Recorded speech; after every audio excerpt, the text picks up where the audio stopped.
hatimu ya seperti hati Tuhan. Saya sama Bu Marlika tidak janjian. Saya tidak tahu kalau Bu Marlika yang memimpin pujian saat ini, tetapi lagu terakhir ada hubungannya dengan apa yang akan saya sampaikan. Apa yang akan saya sampaikan malam hari ini saya berikan judul dua respon atau dua tanggapan. Nah, Bapak Ibu, untuk masalah di Batu yang sekarang ini lagi booming, masalah nopo nggih? Sampah, ya, masalah sampah. Sebelum masalah sampah ini di Batu booming dan kita menghadapi permasalahan krisis pembuangan sampah ya, jauh sebelumnya sudah pernah ada, mungkin ada edukasi atau mungkin getok tular atau mungkin sedikit pembelajaran tentang bagaimana mengolah sampah organik, entah itu melalui composting ataupun pembuatan ekoenzim. Ya, ekoenzim sebetulnya termasuk di dalam pembuatan composting. Tetapi dari berbagai sosialisasi yang mungkin sudah pernah kita dengar atau bahkan mungkin kita ikuti dan kita lakukan, ada beberapa tanggapan. Nah, seperti contohnya saya kemarin saat begitu dilarang pembuangan sampah. Nah, akhirnya saya sedikit memberikan edukasi ke teman-teman. Nah, kadang-kadang orang yang pinter, orang yang merasa bisa itu kadang-kadang meremehkan. Apa sih pengolahan sampah? Ya, saya mengedukasi dan ada banyak orang yang pada akhirnya menolak. Aku bisa bayar iuran sampah kok, sama seperti itu. Ada lagi yang gimana sih caranya, gimana sih ini, ada yang hanya bertanya tetapi tidak melakukan. Kemudian ada lagi yang memang bertanya dan meminta resep atau caranya, bahkan minta diajari, ada yang seperti itu. Jadi responnya adalah ada yang menolak, ada yang menerima. Nah, itu kalau tentang lingkungan hidup. Nah, dalam kehidupan kita sehari-hari di rumahnya Bapak Ibu pasti pernah didatangi sales, benar membuatan. Ya, entah itu menawarkan produk apa. Bahkan dengan gigihnya sales itu menawarkan. Tidak kurang sales itu ditolak mentah-mentah. Baru buka pintu, "Ibu, saya mau menawarkan ini." "Oh, maaf, saya mau keluar atau ini." Nah, langsung ditolak seperti itu. Ada yang menerima bahkan sampai berhasil menjual produk. Nah, kalau penggiat lingkungan itu pernah ditolak, demikian juga dengan sales yang mungkin datang ke rumah kita ditolak. Nah, Bu Lia ini kepalanya sales, jadi saya rasa sangat memahami bagaimana sales harus bisa menjual produknya. Lalu kenapa mboten Bu Lia? Nah, seperti itu. Nah, kalau penggiat lingkungan atau sales itu ada yang sampai berhasil menjual produknya atau berhasil menggetok tularkan ilmunya untuk penggiat-penggiat lingkungan yang untuk pengolahan sampah organik tersebut. Nah, sama seperti firman Tuhan atau kebenaran firman Tuhan atau Injil yang kita yakini sebagai kebenaran firman Tuhan. Sama halnya dengan firman Tuhan di mana kita menyampaikan, kita semua pasti tahu ada yang menolak, ada yang cuek, ada yang menerima dengan senang hati, ada yang menerima setengah hati. Seperti itu. Mari kita sama-sama membuka firman Tuhan di dalam Kisah Para Rasul 17. Kisah Para Rasul 17. Kita akan membaca di ayat yang ke-16.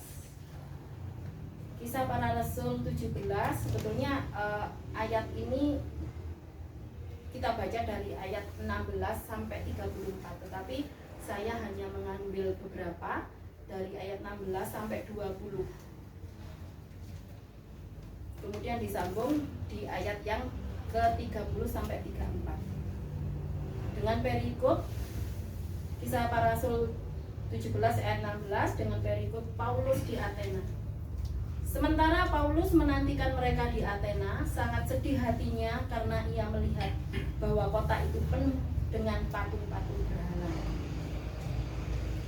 Karena itu di rumah ibadat ia bertukar pikiran dengan orang-orang Yahudi dan orang-orang yang takut akan Allah. Dan di pasar setiap hari dengan orang-orang yang dijumpainya di situ. Dan juga beberapa ahli pikir dari golongan Epikuros dan Stoa bersoal jawab dengan dia, dan ada yang berkata, apakah yang hendak dikatakan si Peleter ini? Tetapi yang lain berkata, rupa-rupanya dia adalah pemberita ajaran dewa-dewa asing, sebab ia memberitakan Injil tentang Yesus dan tentang kebangkitannya. Lalu mereka membawanya menghadap sidang Areopagus dan mengatakan, bolehkah kami tahu ajaran baru mana yang kau ajarkan di sini? Ayat yang ke-20. Sebab engkau mendengarkan kepada kami perkara-perkara yang aneh. Karena itu kami ingin tahu apakah artinya semua itu. Kita sambung di ayat yang ke-30 dan sampai 34. Ayat yang 30. Dengan tidak memandang lagi zaman kebodohan, maka sekarang Allah memberitakan kepada manusia bahwa di mana-mana semua mereka harus bertobat.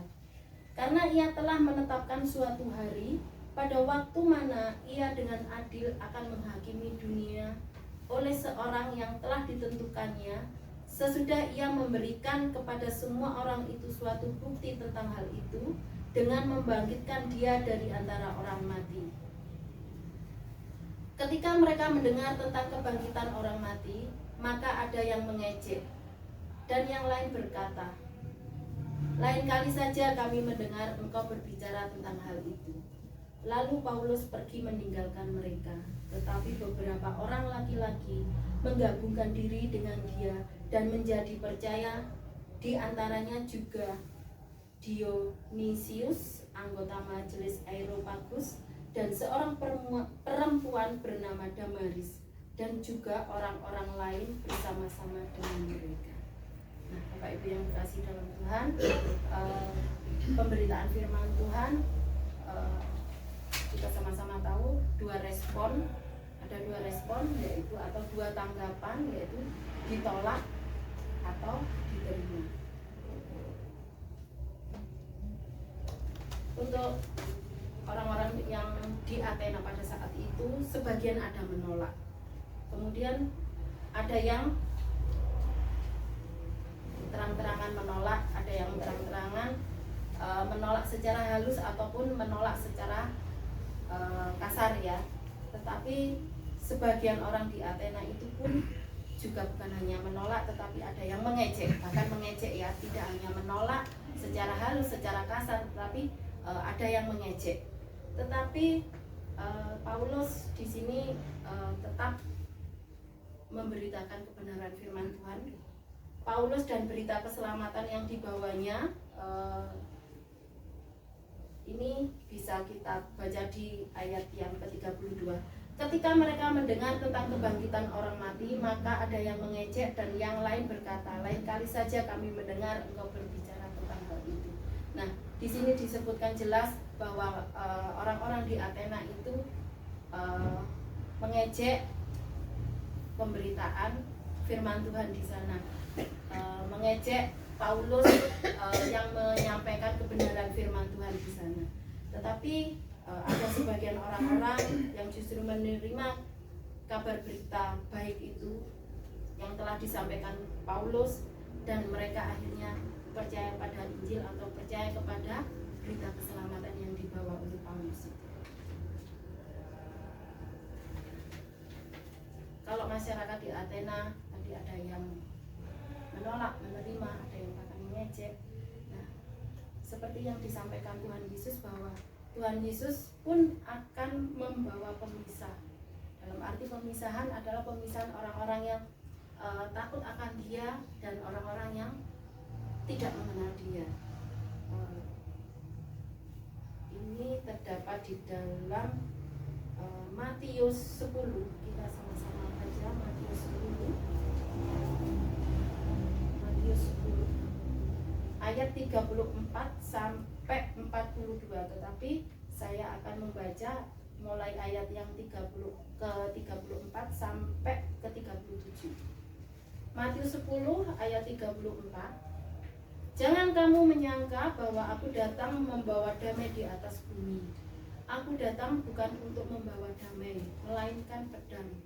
Sebab aku datang untuk memisahkan orang dari ayahnya, anak perempuan dari ibunya, menantu perempuan dari ibu mertuanya, dan musuh orang ialah orang-orang seisi rumahnya. Barang siapa mengasihi bapa atau ibunya lebih daripadaku, ia tidak layak bagiku. Dan barang siapa mengasihi anaknya laki-laki atau perempuan lebih daripadaku, ia tidak layak bagiku. Nah, di sini disebutkan bahwa apabila kita menyayangi atau kita mengasihi seseorang melebihi kita mengasihi Tuhan, kita dikatakan tidak layak di hadapan Tuhan. Kita tidak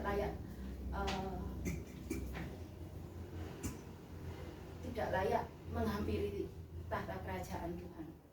Nah, jadi Bapak Ibu, kalau contohnya penggiat lingkungan yang dengan gencar berusaha untuk menyampaikan gaya hidup sehat atau menjaga lingkungan di mana lingkungan sekitar di mana kita tinggal dengan pengolahan sampah organik ataupun dengan yang sampai berhasil dan bermanfaat bagi masyarakat sekitar, sama seperti contohnya sales yang gigih dan tidak menyerah untuk menawarkan barangnya. Kalau penggiat lingkungan ini selalu mengedukasi masyarakat untuk mengolah sisa organik, ya, jadi sampah organik untuk menjadi kompos ataupun untuk menjadi pupuk. Nah, bagaimana dengan kita? Seharusnya kegigihan penggiat lingkungan dan juga kegigihan sales itu bisa kita serap atau kita ambil atau kita pelajari atau kita menularkan pada diri kita sendiri, yaitu untuk apa? Untuk kita memberitakan kebenaran firman Tuhan atau memberitakan Injil kebenaran melalui apa? Melalui perbuatan kita, melalui tutur kata kita, melalui tingkah laku kita. Kita sama-sama tahu bahwa Injil Tuhan atau kebenaran firman Tuhan itulah yang mampu mengampuni dosa-dosa kita. Bahkan kebenaran firman Tuhan mampu mengubahkan kehidupan kita, mengubahkan kehidupan kita untuk menjadi seperti Tuhan dan mengubahkan kita seperti Tuhan inginkan. Dan Tuhan berjanji pasti akan menyertai kita. Kalau kita berusaha sungguh-sungguh, kita melakukan bagian kita, tentunya kita meminta pimpinan Roh Kudus, kita akan disertai, kita akan dimampukan. Firman Tuhan bagi Bapak Ibu kira-kira seperti apa? Apakah seperti barang berharga atau barang yang tidak berharga? Pasti kita menjawabnya, kebenaran firman Tuhan itu sangat berharga untuk kita, sangat berharga buat kehidupan kita. Oleh sebab itu, mari kita sama-sama